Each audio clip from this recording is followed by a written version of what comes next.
Nous vivons dans un monde bruyant, un monde qui te dit comment tu devrais te sentir, comment tu devrais t'habiller, ce que tu devrais désirer et à quelle vitesse tu devrais l'obtenir. Et au milieu de tout ce bruit, nous nous perdons. Nous perdons notre calme, nous perdons le contrôle, nous sommes emportés par les attentes, les jugements, les comparaisons. Et sans nous en rendre compte, nous menons une guerre contre nous-mêmes. Une guerre silencieuse, quotidienne, épuisante. Beaucoup pensent que la paix intérieure est quelque chose que l'on trouve, comme si elle était là-bas, attendant d'être découverte dans un livre, dans une retraite spirituelle ou sur un compte Instagram avec de jolies phrases. Mais non, la paix intérieure ne se trouve pas, elle se construit. Et pour la construire, il faut d'abord détruire les habitudes, détruire les idées, détruire les pensées qui vivent depuis des années dans ta tête, te disant que tu n'es pas assez, que tu as besoin de plus, que tu dois être quelqu'un d'autre pour mériter la tranquillité. Le stoïcisme n'est pas une philosophie de jolies phrases, c'est un mode de vie. Et dans cette vie, si tu n'apprends pas à maîtriser ton esprit te maîtrisera. La bonne nouvelle, c'est que tu n'as pas besoin d'être un sage grec pour commencer. Tu as juste besoin d'en avoir assez. Assez de vivre avec l'anxiété, assez de réagir impulsivement, assez de faire semblant que tout va bien quand à l'intérieur tu es en miettes. Si tu es déjà là, alors cette vidéo est pour toi. Nous allons parler de 8 leçons stoïciennes qui non seulement vont t'ouvrir les yeux, mais qui, si tu les pratiques avec honnêteté, peuvent complètement transformer la façon dont tu affrontes la vie. 8 coupures profondes, une par une, pour arracher à la racine tout ce qui te prive de la paix. Ce ne sera pas confortable, mais la vérité l'est rarement. Commençons. 1. Maîtrise le feu avant qu'il ne te consume. Imagine que tu as une bougie allumée à l'intérieur de ta poitrine. Elle est petite, mais elle brûle avec force. Cette bougie est ton tempérament, ta colère, ta frustration. Et comme toute flamme, elle peut donner de la chaleur, ou elle peut tout détruire. Si tu en prends soin, elle peut être une source d'énergie.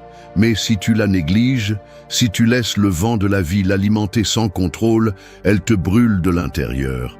Et le pire de tout, c'est que souvent, tu ne te rends même pas compte que tu es déjà en flamme jusqu'à ce que tu gâches tout. La colère n'est pas le problème. Ce qui te détruit, c'est ce que tu fais avec elle. Le stoïcisme ne te dit pas de devenir un robot sans émotion. Il ne te demande pas d'arrêter de ressentir, il te demande d'apprendre à gouverner ce que tu ressens. Parce que celui qui ne maîtrise pas son feu vit en brûlant tout sur son passage, relations, opportunités, moments qui ne reviendront pas. Sénèque a écrit « La colère, un acide qui peut faire plus de mal au récipient dans lequel il est conservé qu'à n'importe quoi sur lequel il est versé. » Et il avait raison, parce que souvent, pendant que tu exploses, la vie continue. Les gens continuent. Le monde ne s'arrête pas pour te donner raison. Tu t'épuises, tu te ruines, et les autres continuent simplement leur chemin. Alors, qui perd à la fin? Pense-y. Combien de fois as-tu réagi sans réfléchir, et ensuite tu l'as regretté? Combien de fois as-tu dit des choses que tu ne ressentais pas, juste parce que tu étais perturbé, aveuglé par une émotion passagère? Combien de fois as-tu gâché une journée entière pour quelque chose qui ne valait même pas 5 minutes de ton énergie? Le feu est traître. Il se déguise en justice, en fierté, en dignité blessée. Mais souvent, il n'est rien de plus que de l'ego. Ego qui ne supporte pas de se sentir attaqué, ignoré, contredit. Et pendant que tu te sens dans ton droit, ta paix intérieure s'envole par la fenêtre. La première étape pour l'atteindre est simple, mais brutale. Tu dois apprendre à t'arrêter. Dans le stoïcisme, il y a un principe clé, l'intervalle entre le stimulus et la réponse. Cette petite pause, cet instant où tu choisis comment répondre au lieu de réagir, est l'endroit où commence ta liberté. Si tu ne maîtrises pas ce moment, tu ne maîtrises rien. Il ne s'agit pas de te réprimer. Il s'agit de comprendre que tout ne mérite pas une réponse, et encore moins une explosion. Que souvent, garder le silence est plus sage que de parler. Que respirer avant d'agir est plus puissant que n'importe quel cri. Pratiquer cela n'est pas facile. Tu vas tomber 1000 fois, tu vas t'enflammer 1000 fois de plus. Mais avec chaque tentative consciente, ton feu cesse d'être un ennemi et commence à devenir un outil. Tu apprends à l'utiliser pour avancer, pas pour te détruire. La paix intérieure ne naît pas du contrôle externe, elle naît de la maîtrise interne. Et cette maîtrise commence par l'émotion la plus sauvage de toutes, la rage. Alors, la prochaine fois que tu sens que quelque chose en toi veut exploser, souviens-toi de ceci. Cette flamme peut te réchauffer ou elle peut te tuer. Tu choisis. Maîtrise le feu avant qu'il ne te consume. 2. Tu n'as pas besoin de gagner, tu as besoin de paix. Un guerrier peut remporter 1000 batailles et se sentir toujours vide à l'intérieur. Il peut lever son épée, vaincre des ennemis, recevoir des applaudissements et des reconnaissances. Et pourtant, ne pas dormir tranquille, parce qu'il y a une bataille qui n'apparaît pas sur les champs de bataille, mais qui consomme plus que tout autre, celle qui se livre contre soi-même. Celle-ci ne se gagne ni par la force, ni par la fierté. Elle se gagne seulement avec la paix. Depuis notre plus jeune âge, on nous apprend qu'il faut gagner, être meilleur, compétitionner, être en haut, toujours en train de nous comparer, toujours en train d'essayer de prouver que nous valons quelque chose. Comme si la vie était un tournoi éternel où chaque pas doit être une victoire visible. Mais cette mentalité, qui semble nous donner de l'élan, est souvent à l'origine de notre anxiété. Parce que quand tu cherches seulement à gagner, tout devient une menace. Chaque désaccord est un ennemi. Chaque critique est une attaque. Chaque erreur est une catastrophe. Le stoïcisme enseigne une autre façon de voir les choses. Une façon plus difficile, mais plus sage. Il ne s'agit pas d'être le plus fort, il s'agit d'être le plus conscient, celui qui peut regarder le chaos dans les yeux et ne pas perdre son équilibre, celui qui peut choisir sa paix au-dessus de l'impulsion d'avoir raison. Combien de fois es-tu entré dans des discussions qui ne valent rien, juste par fierté? Combien de fois as-tu perdu du temps, de l'énergie, de la santé mentale pour vouloir prouver à quelqu'un que tu avais raison? Et qu'as-tu gagné avec ça? Rien, juste plus de bruit dans la tête. Épictète l'a dit clairement. Si quelqu'un te bat dans une discussion, laisse-le gagner. Tu sais qui tu es. Mais c'est difficile, n'est-ce pas? Parce que notre ego veut parler, il veut crier, il veut que le monde le reconnaisse. Mais cet ego qui semble te défendre est souvent celui qui te sabote le plus. Tu n'as pas besoin de gagner, tu as besoin de paix. La victoire n'est pas dans l'écrasement de l'autre, mais dans le fait de ne pas te laisser entraîner par ce qui ne s'additionne pas. Le vrai triomphe est de ne pas réagir à chaque provocation. C'est de garder ton énergie pour ce qui compte vraiment. C'est de comprendre que tout ne mérite pas ta réponse, et encore moins ton angoisse. Chaque fois que tu choisis la paix au lieu de la bagarre, tu brises le cycle. Tu entraînes ton esprit à cesser de vivre sur la défensive. Tu apprends à vivre avec un but, pas avec de la fierté.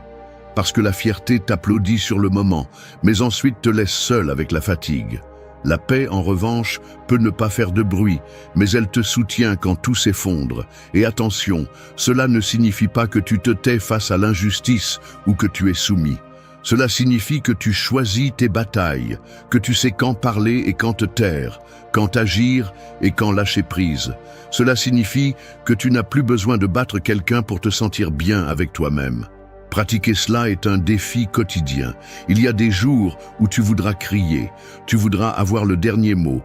Mais si dans ces moments tu respires, tu réfléchis et tu choisis le calme, tu gagnes.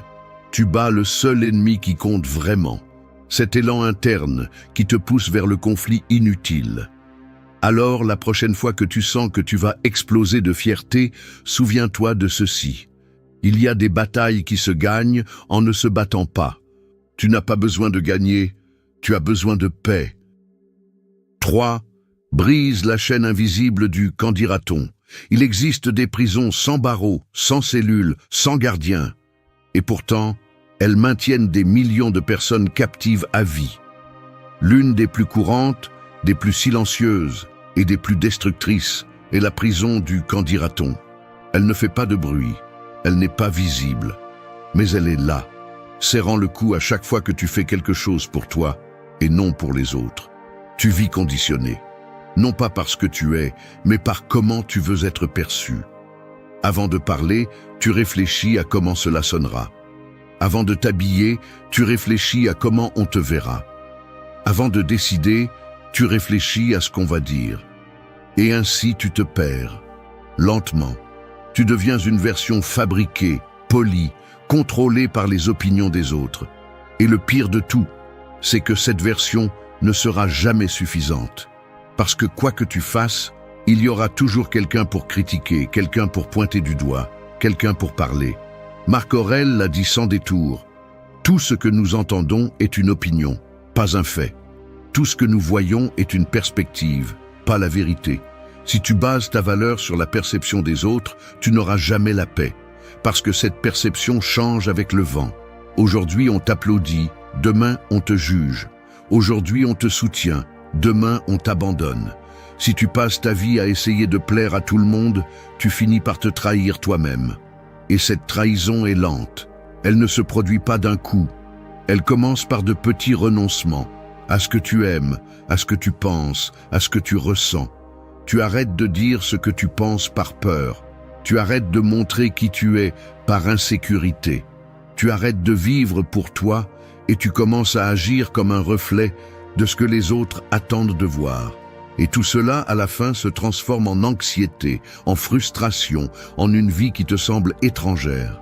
Le stoïcisme t'invite à briser cette chaîne, non pas avec une rébellion infantile, mais avec intégrité, avec clarté, avec la conviction que ta valeur ne dépend pas des voies externes, mais de la cohérence avec laquelle tu vis ta vie.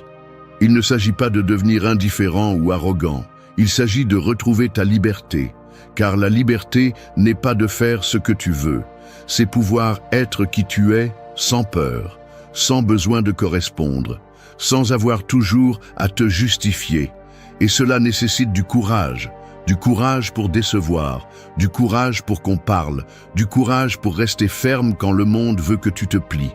Demande-toi ceci, combien de décisions importantes dans ta vie ont été marquées par la peur du jugement ?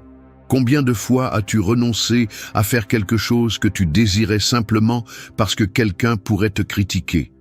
Combien de fois t'es-tu trahi pour maintenir une image qui ne te représente même pas? Vivre ainsi est une forme d'esclavage, une qui ne se voit pas mais qui se ressent tous les jours. Et la seule façon de la briser est de l'affronter. En comprenant que les opinions des autres ne te définissent pas, ne te construisent pas, ne t'appartiennent pas. Ce ne sont que des projections, du bruit. Et tu ne peux pas construire une vie sur du bruit. La prochaine fois que la peur du « qu'en dira-t-on » te paralyse, souviens-toi de ceci. Les gens parlent par habitude, pas par vérité. Le monde aura toujours une opinion, mais c'est à toi de décider si cela te retient ou non. Brise la chaîne. Le silence qui suit ton authenticité vaut plus que tous les applaudissements pour avoir prétendu. 4. Arrête de vivre dans des terres qui n'existent plus. Il y a des gens qui vivent dans des ruines, pas physiques, mais émotionnelles. Ils marchent quotidiennement à travers les décombres d'un passé qui n'est plus, comme s'ils pouvaient reconstruire quelque chose qui a cessé d'exister il y a longtemps. Ils habitent des souvenirs comme s'ils étaient des maisons. Ils s'accrochent à des moments qui sont déjà passés, à des personnes qui ont déjà changé, à des versions d'eux-mêmes qui n'existent plus. Et pendant qu'ils font cela, la vie réelle, la seule qu'ils peuvent toucher, leur échappe entre les doigts. Le passé est comme une ancienne ville qui a été abandonnée. Tu peux la visiter, tu peux t'en souvenir, tu peux même en apprendre, mais tu ne peux pas y vivre. Parce que tout ce qui reste dans ces rues vides, c'est de la nostalgie, de la culpabilité ou du ressentiment. Et aucune de ces choses ne te donne la paix. L'une des plus grandes erreurs que nous commettons est de croire que revivre ce qui est déjà passé nous donnera des réponses. Que si nous pensons assez à ce que nous avons fait, à ce que nous n'avons pas dit, à ce que nous avons perdu, nous comprendrons quelque chose qui nous guérira. Mais le stoïcisme t'enseigne qu'il ne s'agit pas de comprendre le passé, mais de le lâcher. Parce que comprendre ne donne pas toujours la paix, mais lâcher prise, si. Épictète disait « Ce n'est pas ce qui t'arrive qui te détruit, mais ton interprétation de ce qui se passe. » Et cette interprétation souvent est liée au passé, à une blessure non fermée, à une image qui se répète encore et encore, à une erreur que tu ne te pardonnes pas. Mais soyons clairs, tu ne peux pas vivre 2 fois le même jour et tu ne peux pas non plus changer ce qui s'est déjà passé. Le problème est que beaucoup de gens vivent en mode répétition. Ils revivent des scènes dans leur esprit comme s'ils étaient des films. Ils reviennent au même point encore et encore, comme si rester là leur donnait un certain contrôle. Mais c'est juste une illusion. Plus tu restes dans ce qui a été, plus tu t'éloignes de ce qui peut être. Arrêter de vivre sur ces terres n'est pas facile. Parce qu'il y a de la douleur, oui, mais il y a aussi de l'attachement. Parfois, il y a même du confort. Parce que ce qui est connu, même si ça fait mal, donne une certaine sécurité. L'avenir est incertain. Le présent exige de la présence, mais le passé est déjà écrit. Et il y a ceux qui préfèrent se réfugier dans ce qu'ils connaissent déjà plutôt que de faire face à ce qu'ils ne comprennent pas encore. Le stoïcisme te propose de vivre dans le présent, pas de manière superficielle, mais comme un acte de force intérieure. Ce n'est pas ignorer le passé, c'est accepter qu'il a déjà rempli sa fonction, que tu n'as pas à continuer à y penser, que ta valeur ne réside pas dans ce que tu as mal fait, ni dans ce qu'on t'a fait. Elle réside dans ce que tu décides de faire maintenant, avec ce que tu as aujourd'hui. Demande-toi ceci avec une brutalité honnête. Quelle partie de toi est toujours coincée dans une histoire qui est déjà terminée? Quelle situation continues-tu à revivre comme si la changer pouvait te donner la paix? Et combien d'opportunités as-tu laissé passer parce que tu continues à regarder en arrière en attendant quelque chose qui ne reviendra pas? Vivre ainsi n'est pas vivre, c'est stagner. C'est répéter la même souffrance avec différentes excuses. C'est habiter des terres qui n'existent plus pendant que la vraie vie attend ton retour. Rompre avec cela est difficile, mais c'est nécessaire parce que la paix intérieure ne se trouve pas dans la réécriture du passé. Elle se trouve dans le lâcher-prise. Alors, si quelque chose en toi continue à retourner à ces endroits, rappelle-le-toi avec force, tu ne peux pas construire le présent si tu continues à habiter des ruines. Arrête de vivre là où tu n'es plus. Arrête de vivre dans des terres qui n'existent plus. 5. Arrête de lutter contre la rivière. Apprends à nager. Certains corps semblent fermes de l'extérieur, mais à l'intérieur, ils sont épuisés de tant de résistance. Ils vivent tendus, avec la poitrine serrée et l'esprit accéléré, comme si chaque jour était une lutte contre un courant invisible. Et c'est le cas. Non pas contre le monde, mais contre la vie elle-même, contre ce qu'ils ne peuvent pas changer, contre ce qui n'a pas tourné comme ils l'espéraient, comme si se battre avec tout était leur façon d'exister. La vie est cette rivière qui ne cesse jamais de bouger. Elle vient avec ses virages, ses coups, ses moments de calme et de chaos. Elle se fiche de ton plan, de ton humeur ou de tes excuses. Elle ne s'arrête pour personne. Mais au lieu d'apprendre à bouger avec elle, beaucoup de gens s'épuisent à essayer de tout contrôler. Ils s'accrochent à l'idéal de ce que devrait être la vie, et cette soif de contrôle est ce qui les enfonce le plus. Le stoïcisme t'apprend à distinguer ce que tu peux gérer de ce que tu ne peux pas. Cette distinction est vitale, parce que si tu ne la fais pas, tu passes tes journées à combattre des batailles inutiles, en espérant que les autres changent, en souhaitant que l'injustice devienne justice, en prétendant que la vie fonctionne selon tes conditions. Mais la vie ne négocie pas. La rivière ne recule pas simplement parce que tu refuses d'avancer. Sénèque l'a expliqué clairement, nous ne pouvons pas diriger le vent, mais nous pouvons ajuster les voiles. C'est de la sagesse pratique, c'est savoir nager. Ce n'est pas abandonner, c'est être intelligent. C'est arrêter d'utiliser ton énergie dans ce qui te dépasse et commencer à te concentrer sur ce que tu peux transformer, ton attitude, ta réponse, ton approche. Le problème est que beaucoup confondent abandonner avec accepter. Ils pensent que s'adapter, c'est perdre.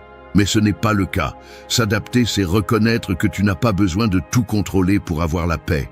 Que lâcher prise n'est pas un échec, c'est la maturité. C'est comprendre que s'accrocher à ce qui ne sert plus ne fait que retarder ta croissance. T'es-tu déjà arrêté pour penser combien de fois tu as été épuisé à lutter contre ce que tu ne pouvais pas changer?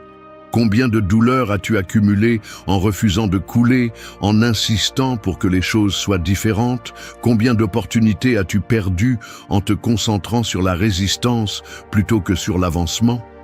Chaque jour que tu choisis de te battre avec la vie, c'est un jour que tu ne vis pas en paix. Et oui, il y aura des moments difficiles, des jours sombres, des nouvelles que tu n'attendais pas, des changements que tu n'as pas demandés. Mais tout cela fait partie de la rivière, et si tu n'apprends pas à nager, tu vas couler dans ta propre rigidité. La paix intérieure arrive lorsque tu lâches ce besoin de contrôle absolu. Lorsque tu comprends que tu n'es pas ici pour dominer le monde, mais pour le traverser avec la plus grande sérénité possible. Cela ne te rend pas faible, cela te rend conscient. La prochaine fois que tu te sens frustré, que tu as l'impression que tout va contre toi, fais une pause. Ne te mets pas en position de guerre, ne te ferme pas. Observe, respire, ajuste ta direction. Rappelle-toi qu'il y a de la force dans le fait de couler. Il y a du pouvoir dans l'adaptation. Et il y a de la sagesse dans le lâcher-prise. 6. Que ton silence pèse plus que 1000 mots. Certains orages grondent fort, mais ne produisent pas de pluie. Ils ne font que du bruit. Ils cherchent seulement à attirer l'attention. En revanche, il y a des tempêtes silencieuses qui changent complètement le climat, sans avoir besoin de s'annoncer. C'est ainsi qu'est le véritable caractère. Il n'a pas besoin de crier pour se faire sentir. Il n'a pas besoin de prouver quoi que ce soit. Il parle sans dire un seul mot. Dans une époque où tout le monde donne son avis, réagit, publie et discute, garder le silence est devenu un acte de rébellion. Mais pas de lâcheté, de pouvoir, de domination. Parce que n'importe qui peut élever la voix. N'importe qui peut répondre avec colère, lancer des commentaires blessants, défendre son ego avec des mots creux. Ce qui est difficile, c'est de se retenir. Ce qui est difficile, c'est de peser chaque mot et de se demander « Est-ce que cela construit ou fait-il simplement du bruit ?» Le silence n'est pas une absence, c'est une stratégie, c'est une force. C'est le langage de ceux qui n'ont plus besoin de prouver qui ils sont, parce que leur vie parle pour eux. Il ne s'agit pas de se taire tout le temps, il s'agit de savoir quand parler, quand intervenir, quand un mot peut avoir un impact, et quand il devient simplement une partie du bruit du monde. L'impulsion de répondre, de se défendre, de corriger les autres est naturelle. Nous la ressentons tous. Mais si tu vis sous cette impulsion, tu es un esclave de tes émotions. Parler sans réfléchir, parler par impulsion, parler par orgueil, te vole de l'énergie, te met dans des conflits dont tu n'as pas besoin et t'éloigne de la paix intérieure que tu cherches tant. Le silence, lorsqu'il naît du contrôle et non de la peur, est un outil brutal. Il te permet d'observer sans réagir. Il te donne de la clarté. Il te fait remarquer des choses que la plupart des gens ignorent parce qu'ils sont trop occupés à parler. Et il te rappelle que tout ne mérite pas ton attention. Tout ne mérite pas une réponse. Réfléchis. Combien de fois as-tu dit quelque chose juste pour ne pas te taire? Combien de fois as-tu regretté d'avoir trop parlé? Et combien de fois aurais-tu évité des problèmes si tu avais simplement respiré et laissé le silence parler pour toi? Dans de nombreux cas, le silence est plus inconfortable pour les autres que n'importe quel mot. Parce que celui qui garde le silence ne s'expose pas. Il ne se rabaisse pas, il ne rentre pas dans le jeu. Et cela déstabilise ceux qui vivent du conflit, de la réaction, de la provocation constante. Mais pour que ton silence ait du poids, tu dois d'abord travailler sur toi-même. Tu dois te connaître. Tu dois arrêter de parler juste pour combler des vides, juste pour paraître sage, juste pour sentir que tu as le contrôle. Parce que si ton silence naît de la peur ou de l'insécurité, alors ce n'est pas du pouvoir. C'est de la répression. La différence réside dans l'intention. Lorsque tu choisis de te taire parce que tu sais que tes mots ne vont pas ajouter, tu gagnes. Lorsque tu choisis de garder le silence parce que tu comprends que le moment ne le mérite pas, tu grandis. Et lorsque ta présence transmet plus que n'importe quel discours, tu es sur la voie de la véritable force. Tu n'as pas besoin d'expliquer tout. Tu n'as pas besoin de justifier chaque décision. Tu n'as pas besoin de répondre à chaque critique. Le silence n'est pas seulement une défense, c'est aussi une attaque, c'est aussi de la dignité, c'est aussi de la paix. Laisse ton silence dire ce que tes mots ne peuvent pas, que ta présence ait du poids, que ton regard parle avec vérité, parce qu'à la fin, les mots sont oubliés, l'impact reste. Et le véritable pouvoir n'est pas de dire beaucoup, il est de dire juste ce qu'il faut, ou de savoir quand ne rien dire du tout. 7. N'achète pas ce qui ne peut pas combler ton vide. Il y a un moment dans la journée, juste quand le bruit s'éteint, où il n'y a pas d'écran, pas de rire forcé, pas de stimuli pour te distraire. Il n'y a que toi, face à cet espace silencieux en toi. Et c'est là qu'il apparaît, ce vide. Il ne fait pas mal physiquement, mais il pèse. C'est cette sensation qu'il manque quelque chose, même si tu as tout. Que, pour une raison quelconque, tu ne peux pas être en paix même si rien de grave ne se passe. La plupart des gens ne savent pas quoi faire avec ce vide, alors ils le déguisent. Ils le couvrent avec des achats, des distractions, des objets brillants qui promettent satisfaction mais qui s'éteignent dès que tu les as en main. Tu achètes des vêtements dont tu n'as pas besoin, de la technologie qui ne change pas ta réalité, des expériences qui durent des secondes mais te laissent comme avant. Tout cela devient une tentative désespérée de combler un trou qui ne se remplit pas avec des choses. Et le pire, c'est que le système le sait. Il vit de cela. Il te fait te sentir insuffisant pour que tu achètes quelque chose qui te fasse te sentir mieux. Et quand cet effet disparaît, il te lance un autre produit, une autre tendance, un autre besoin créé artificiellement.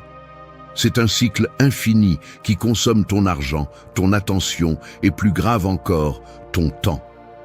Le véritable piège n'est pas ce que tu achètes, c'est ce que tu crois que tu achètes. Identité, valeur, appartenance, bonheur. Mais aucune de ces choses ne vient dans une boîte.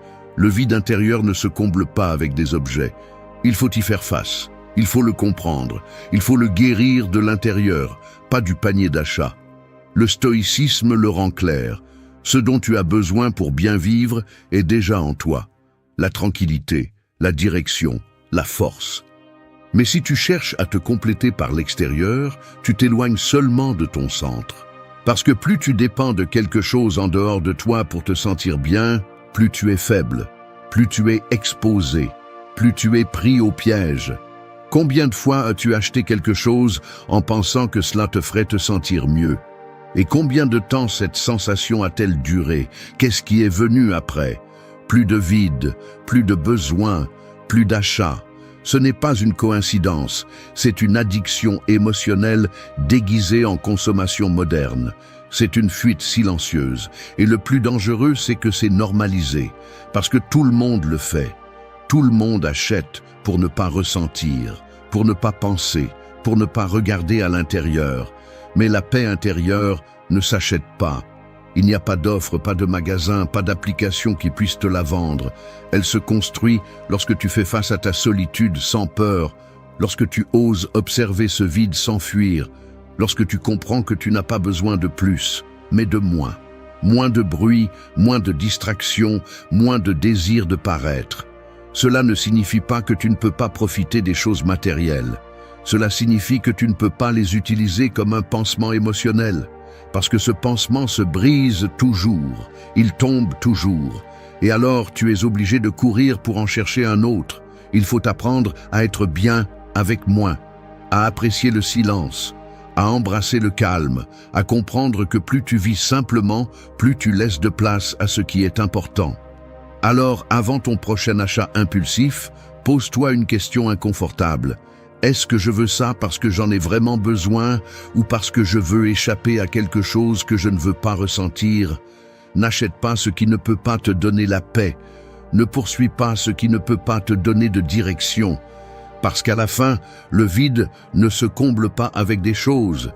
Il se comble avec du sens. 8. Ne laisse pas quelqu'un t'empoisonner avec un sourire. Le poison le plus dangereux ne vient pas toujours dans un flacon sombre, ni avec une tête de mort sur l'étiquette. Parfois, il est enveloppé de mots doux, de gestes aimables et de sourires parfaitement répétés. Il est subtil, Il est invisible, et c'est pour cela qu'il est mortel. Parce que pendant que tu baisses la garde en pensant que tu es en sécurité, ce poison commence à faire effet, lentement, de l'intérieur. Toutes les personnes qui t'entourent ne veulent pas ton bien. Tous les compliments ne sont pas honnêtes. Toute présence proche n'est pas une compagnie. Il y a ceux qui s'approchent non par amour, mais par intérêt. Non pour t'aider, mais pour te manipuler. Et ils le font avec une précision chirurgicale. Ils savent dire ce qu'il faut. Ils savent quand apparaître. Ils savent comment masquer le mal en soin. Et si tu n'es pas éveillé, si tu n'es pas solide, ils te capturent. La trahison ne fait pas mal tant pour ce qu'ils font, mais pour qui le fait. Parce qu'elle vient de celui qui était supposément avec toi. De celui qui disait vouloir le meilleur pour toi. Mais le stoïcisme ne t'apprend pas à te méfier de tout le monde. Il t'apprend à voir clairement, à ne pas te laisser emporter uniquement par les apparences, à observer les actes, pas seulement les paroles, à juger le fond, pas seulement la forme. Un sourire peut être une arme, un geste aimable peut être une stratégie. Et si tu te laisses emporter par le superficiel, tu deviens une cible facile. C'est pourquoi le travail intérieur n'est pas seulement pour gérer avec toi-même. Il est aussi pour renforcer tes limites, pour ne pas donner ton énergie à celui qui ne la mérite pas, pour ne pas justifier celui qui te fait mal simplement parce qu'il l'a fait avec de bonnes intentions. Combien de fois as-tu toléré des attitudes qui t'épuisent parce que tu ne voulais pas paraître exagéré? Combien de fois as-tu senti que quelque chose n'allait pas, mais tu l'as ignoré parce que la personne était gentille? Et combien de fois as-tu permis qu'on te manipule en déguisant le contrôle en affection, la critique en conseil ou l'envie en inquiétude? Ce poison est plus courant qu'il n'y paraît. Il est dans les relations où on te fait te sentir coupable de poser des limites, dans les amitiés qui se nourrissent de ta faiblesse, dans les environnements où ta croissance dérange. Et la grande erreur est de penser que tant qu'il n'y a pas de conflit direct, tout va bien. Mais parfois, la guerre se mène en silence, et à l'intérieur, tu es en train de perdre. Il ne s'agit pas de vivre avec la paranoïa, il s'agit d'affiner ta perception, d'écouter ce que tu ressens quand tu es avec certaines personnes, de prêter attention à comment tu te sens après une conversation, avec plus d'énergie ou plus vidé, avec de la clarté ou des doutes, avec de la force ou de la culpabilité. Ne laisse pas quelqu'un t'intoxiquer émotionnellement, simplement parce qu'il sourit pendant qu'il le fait. Ne confonds pas la courtoisie avec la sincérité. Ne confonds pas la proximité avec la loyauté. Apprends à te retirer sans faire de scandale, mais avec détermination. Apprends à fermer des portes sans avoir besoin de crier. Apprends à choisir avec qui tu partages ta paix, parce que si tu dois protéger quelque chose, que ce soit ta tranquillité, et si tu dois te battre pour quelque chose, que ce soit pour le droit d'être bien avec toi-même, loin du drame, loin de la manipulation, loin de celui qui feint l'affection, tout en empoisonnant ton essence. Tout ce qui brille n'est pas lumière. Tous les sourires ne viennent pas avec de bonnes intentions, et tout le monde qui s'approche ne mérite pas une place dans ta vie.